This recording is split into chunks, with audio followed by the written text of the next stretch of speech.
బంగారం వెండి ధరలో భారీ మార్పులు చోటు చేసుకుంటున్నాయి.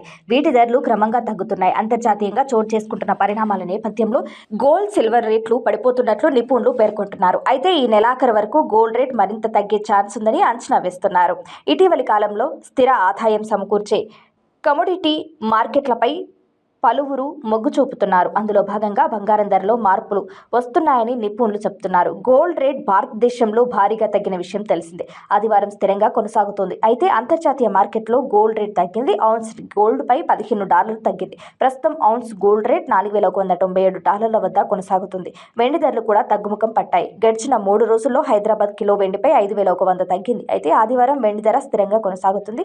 భారతదేశంలో పలు ప్రాంతాల్లో వెండి రేటు భారీగా పెరిగింది. ఫలితంగా కిలో వెండి 2 లక్షలకు చేరువైంది. హైదరాబాద్, విజయవాడ, విశాఖపట్నంలో 10 గ్రాముల 22 క్యారెట్ల పసిడి 1,19,900గా ఉండగా 24 క్యారెట్ల ధర 1,30,150కు చేరింది.